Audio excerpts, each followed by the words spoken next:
Yo, what up, basketball card collectors and investor friends? Cajun Cardboard coming at you from the great state of Louisiana, right here in the capital of Baton Rouge. I think I hear something in the background.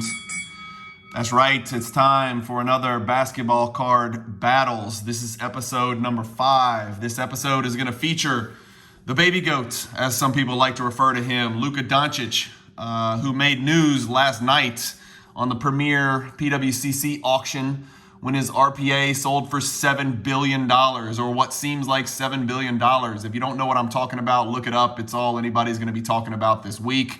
In a market that's allegedly crashing, the Doncic National Treasure's true RPA 10 of 10 sold for, I think, $750,000, which is 7 Tesla Model S's or 4 Ferraris, or you do the math, whatever you want.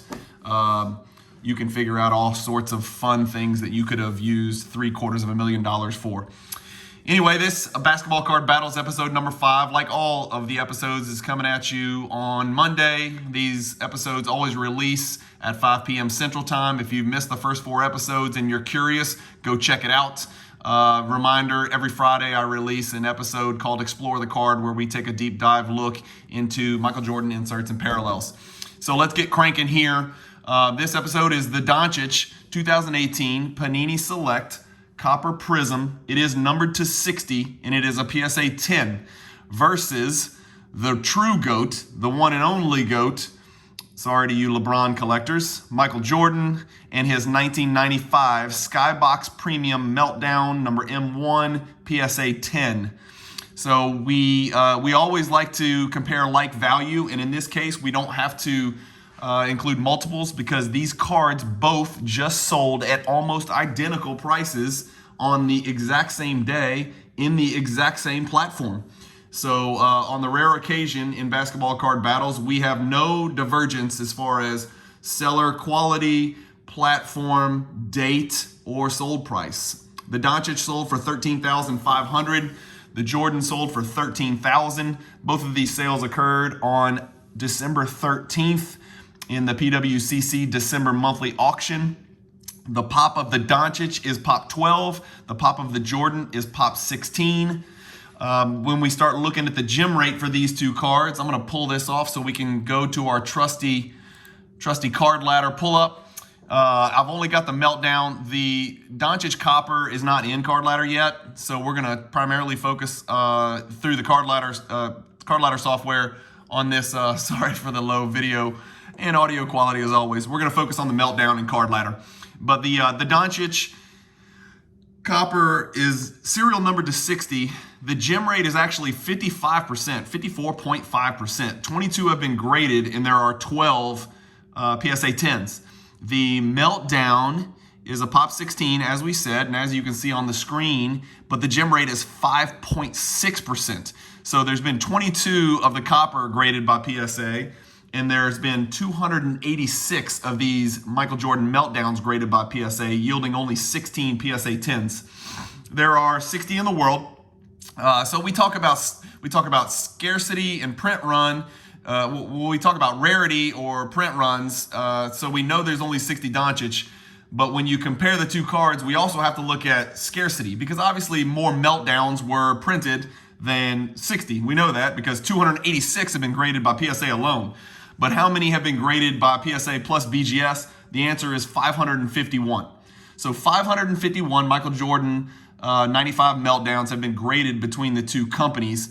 How many raw are out there in the wild? There are a lot of Jordan collectors who like to keep their cards in raw condition, believe it or not. I know that's not the method du jour of the ultra-modern collector. But you got to remember, a lot of the people who are collecting and who own this Michael Jordan Meltdown card are not ultra-modern collectors. They've been at it for a while. It's not just new people going back and grabbing Jordans. There's people who have had this card since 1995. They put it in a one-touch and they just put it to the side. So I guess comment below, what do you think the production run is? We can check on pack odds and things like that, but what is the actual print run of this Michael Jordan Meltdown? We know the Doncic is going to get a check in its corner because there's only 60 of them, but then again, there's 50 bazillion million other parallels in select. So it's kind of an apples and oranges type deal. But anyway, 551 have been graded for the Meltdown between PSA and BGS 9.5. And as always in Card Ladder, we can go back and forth, between the different grades here, as you can see. But we're talking primarily about this one because this is a rare beauty, right? So this is a card I was actually bidding on in the PWCC auction, and I did not get it because it ran away from me early. If you look at this graph showing the last 2 years here, I'm going to try to steer this a little bit. This is going to get so much better in 10 to 14 days, guys, when I have screen capture and I don't have to point my silly iPhone at the screen. So you can see, in November, so this is about a year ago, this card sold for almost 7,000. And then in February, at the height of the market, it sold for 7,800. And then this one here for 13,000. So this card jumped, over $5,000. That's a big jump, y'all. That's an 86% rate of growth, as you can see over here. This is over the last 2 years. If we look at, really, this is only going to show you the last 2 sales. It's a 67% jump from the last sale. That's a big jump. I think, I had 3 cards targeted in the PWCC December. I ended up chasing the records collection. I had to let this card and the high voltage PSA 10 go because they both just spiked and crushed the all-time record sale. So anyway, that's where the Jordan's at. So we've got 2 cards that are of similar value. We've looked at the increase for the Jordan. It's 67% from the last sale to this one. We can't pull up the Doncic on Card Ladder because it's not plugged in there yet, as far as I know. But I'll just tell you, the Doncic card last sold for $21,600. So the Doncic card the owner of that Doncic card has taken a bath. So you're looking at a card that's dropped, 40%. From $21,600 to $13,000 this sale. So you've got 2 cards going in different directions. So that provides for an interesting battle. A lot of people have different theories on, do you buy the card when it's on the uptick, or do you buy a card after it's just gone massively down after the middle finger graph?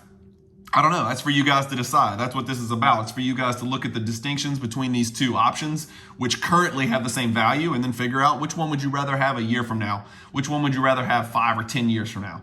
That's what I want you guys to discuss and think about and talk about.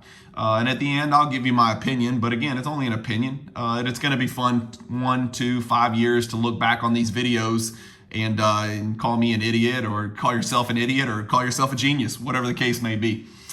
As we talked about, there's a difference between quantity and scarcity. So even though there's 60 Doncic coppers, there's 12 PSA 10s, there's 16 PSA 10 Jordan Meltdowns. What do you think we see hit the market next? I think it's more likely we see another Doncic copper Courtside than we see another Michael Jordan Meltdown PSA 10. And that's due to straight up scarcity. It's not something that has to do with print run or serial numbering or any of that stuff. It just has to do with people not letting go of this card from their collection. They're just not going to let go of it. I mean, it just means too much. The Doncic is more of surely it's more of an investor card. I'm not saying collectors don't want that Doncic card. I'd love to have it and collect it and hold it. But there's some big time collectors that'll take this Michael Jordan card, put it in their vault, and you'll never see that sucker again. And for that reason, I think you're going to see a lot of cards like this dry up in the Michael Jordan market. Tell me what you think about that. I think it's more likely we see the copper Courtside Doncic that we're looking at sell again before we see the Doncic, before we see the Jordan Meltdown. So this is the typical hobby dilemma. We're talking about, choosing between a modern active player and then buying a Mount Rushmore type vintage card, an iconic Jordan card in perfect condition, which like we said, may not show up anytime soon. Obviously the Doncic is a rookie card. The Jordan is not a rookie card. That matters because there are collectors out there who only collect rookie cards. And so that has an effect on demand as well. Let's see. Well, I also think, because there's 60 of them, I think that the Doncic population will at some point pass the Jordan population. What do you think? There's 16 Jordans. If we look since April, obviously not surprisingly, none have been added. There's 16 PSA 10 Meltdowns. There's 12 Courtside Coppers, PSA 10. I think that there will end up being more than 16 Courtside Coppers. And again, even if it gets to 20, ain't that big a deal when you're talking about a difference, of 10 or 4 or whatever. Low pop is low pop, and this is like crazy low pop. And I don't think either one is going to gain a much higher population over the course of time. Normally, I'm not going to take a lot of time. I'm going to basketballreference.com for this, and I know it's kind of angled here. Normally we look at the credentials of the two combatants in basketball card battles. And in the red corner, obviously Doncic, he's done about everything you could expect of a kid who's 22 years old. He's not even 23, y'all. So, he's the same age as a lot of fifth-year seniors playing college basketball. And his achievements, and especially if you go look at his European achievements, are insane. But if we look at his NBA achievements, he's done everything you'd want him to do. He's made 2 All-Star teams. More impressively, he's made 2 All-NBA teams. That's nuts for a 22-year-old. That does not happen often. He's obviously he made the All-Rookie team, and he was the 2018 Rookie of the Year, to no surprise, much to the chagrin of Ice Trae Young. So he's done everything he can do. Problem is, he just hadn't played enough, because when we flip over here, you're talking about probably the greatest resume in the history of pro basketball, or maybe pro sports in general. I'm not going to belabor the point. Everybody knows MJ's numbers if you collect him, or if you've watched basketball, or if you care about the NBA. He was also NBA Rookie of the Year. Not 2 All-Stars, but 14 All-Stars. Not 2 All-NBA, but 11 All-NBA. 10 scoring titles, 6 NBA titles, 9 All-Defensive titles, which people often overlook. He was the 1987 Defensive Player of the Year, and he was a 5-time MVP.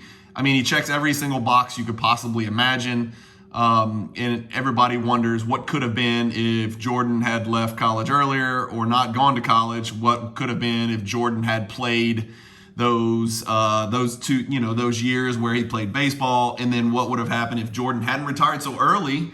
We saw what he did on the Wizards. Everybody gives him shit about his Wizards numbers, but the dude was averaging like 26 and 6, and he was like 39 years old. So what if he had the 2 or 3 years back in between his second retirement and Wizards years? It's astonishing to think what his career numbers would have been. So anyway, it's not worth talking about stats. It really comes down to upside. This is more of an investment focused video, even though, collectors will love to see this Jordan meltdown, but this is more of an investment focused video. The meltdown just shattered a record high. Doncic is down over 40%, or right at 40% from his last sale. So what does Doncic have to do to get back to 21.6? The sale before. Is it more likely that the Doncic gets back to 21,600, or that the next meltdown we see takes another huge leap and goes to $21,000? That's really what we're asking. Is who's going to win this race a year from now, 3 years from now, 5 years from now? Are both of them going to go down? Are we seeing a peak? Is the Doncic going to keep going down? I don't know. That's kind of what we're asking here, and it's an interesting dichotomy. I'm from Louisiana, but I can use the word dichotomy. It's an interesting dichotomy between the modern prospect of choice for most people, and the greatest player and the collector's GOAT of choice in Michael Jordan. So this is a serious question, and I was thinking about this because when I ask this question, don't hate me and don't act like I'm an idiot. I want to know whose collector base is bigger. I want to know if Jordan's collector base is truly bigger than Doncic's. And I asked that question. Here's why I asked that question. A lot of Jordan prices are out of reach. A lot of Jordan cards from the 90s require research. They require education. They require a deep dive into the hobby. They require an understanding of the hobby. And I want you to think about how many people have come into this hobby in the last 3 years and just bought what they're told to buy. They've just clicked on Doncic. They've just clicked on Trae Young and Zion and Morant. I want you to think about how many people have come into the hobby. The first place they're going to go is today. They're going to go to today's players. You're not going to jump into the hobby and start buying, 1995 Skybox Premium Meltdown PSA 10s. It just doesn't work that way. Think about this. What is the collector base for Jordan in comparison to Doncic? I'm just curious to get your comments. And I'm not saying which one's better or which one you should choose. You know which one I would choose. And again, I love Doncic. I think he's a transcendent prospect and possibly the best player of his generation. Let's see. But I'm asking a serious question because a lot of the hobby, demand and the hobby population of collectors and investors has grown significantly in the last 3 years, 2 to 3 years, specifically the last 2 years. And a lot of those new entrants are more investor types than they are collector. I think you come in as an investor, and this happened to me. I came in as an investor, 5, 6, 7 years ago, and then you kind of mature and grow and learn to appreciate different niches and different markets and different player PCs, and then you slowly transition into collector. I don't have this disdain for collectors, because I was once purely a collector. And then I learned to have a love for certain cards, and just fell in love with certain cards and became a collector. So now I'm buying cards that are not necessarily the best investment. They're not necessarily the quickest way to get a maximum return on your money. I buy the cards that I love and that I want to hang on to. Of course, I don't want them to go down, but I'm a set collector at heart as well. So I'm buying. I might buy a precious metal gem red of a player I don't even collect, because I love the product and I want to collect the product. So, serious question. Let me know what you think about the Doncic collector base versus the Jordan collector base. So, who wins? I'm so excited. I'm going to try to keep this video under 20 minutes, which is really tough for me, even though I talk fast. As you know, I tend to ramble. The MJ Meltdown PSA 10 wins. I'm a 47-year-old man. I like to take zero risks. I think there's a 0% chance that this card goes down over the long term. Could the next one sell for less than $13,000? Yep, absolutely. It's quite possible. And if it does, I might own it. But I think there's zero risk. I think there's a 0% chance this card, unless there's some type of worldwide apocalypse, I think there's a 0% chance that this card is worth less a year, 3 years, 5 years, let alone 10 years from now. Because I think that Pop 16 that you guys are looking at on the screen right here, I think that Pop 16 maybe doesn't get over Pop 20 before I'm in the grave. Not to sound morbid. The run-up on the Meltdown doesn't bother me as much, because if I'm buying, one of these two cards, I'm probably into the Meltdown for 10 years, if not forever. I don't know. I don't like to think about exit strategy, because it's sad. And I know, people my age have to start thinking about stuff like that. Is when do you get out of these cards, or are you the take it to the grave type person? But you do have to think about that. But this card is a card I'm definitely holding on to for a decade, because it matters, and it's Pop 16. I think by the time I would liquidate this 10 years from now, I bet it's not Pop 25. I'd be shocked if it was Pop 25 in the year 2032. I really would. So the run up from 7,800, to 13,000 down here, this run up doesn't matter that much to me in the long run, because there's no chance it's worth 13,000 10 years from now. The Doncic, you've just got the risk. I mean, again, he is what he is, but if he gets hit by a bus, or does his Achilles, or ends up having a weight problem like Zion, which some people mention every once in a while, not to the same extent. Doncic has tremendous upside. He's got as much upside as the LeBrons and the Durants and any of those transcendent prospects that we've seen that have proven to be absolute historical top 20 type players. And again, LeBron and Durant are obviously better than top 20. I'm just saying, you get my drift. He can be those guys, but to get to the level of MJ, my goodness. And then the other problem is, there's so many options. There's so many options for Doncic rookie cards. I understand Copper's numbered to 60. I get it. It's low. It's Select, which is a decent product that people like. But my God, there's just hundreds of, literally, I think there's hundreds of thousands of options of Doncic rookie parallels, it feels like. And there's millions. I'm not exaggerating. There's millions printed. There's not millions of Courtside, but there's millions of Doncic rookie cards printed out there. And so the potential for the demand to be, spread out more over those Doncic cards is just massive. And so that's another concern that I would have. So I'm taking the Meltdown PSA 10, but this is not about me. This is, and I'm super, super biased, even though I love both these players. I'm probably always going to choose Jordan in these battles, but I want to hear what you guys think. I want to hear if you guys are the new modern investor who thinks that, Doncic wins one title, this card goes to 50. Or if you guys are the gloom and doom who think, if Doncic doesn't win a title in the next 2 years, he gets treated like Bradley Beal and CJ McCollum. So I want to hear from you guys. Again, I really appreciate you guys click and subscribe if you like the videos. I promise you, I have 84 subscribers. I'm very proud of that. I'm very excited. That's a lot for a month. I promise you, if you guys stick with me, you're going to see a massive difference about 14 days from now in the quality of my audio, the quality of my production, the quality of the video. I promise you, it's coming. I don't know what I'm doing, but I do know what I'm talking about. And so hopefully that's enough to bring you guys back and weather the storm in a few weeks. I think you're going to see a much better product start to finish. This is probably better suited for a podcast than necessarily a YouTube video because I don't do much on the screen. But pretty soon you're going to get to see my leathery 47-year-old face and my reactions to what I'm sharing with you guys. And you're also going to get to see screen capture so I don't have to point my silly phone at the screen. So thanks again for sticking with me. Hit the like button, hit the subscribe button. Your comments really do matter. I think I respond to every single one. I try to keep that unresponded to comments absolutely empty. So again, hope you guys enjoy. This is coming out on a Monday, so I hope you have a great week, and I really appreciate it. Peace.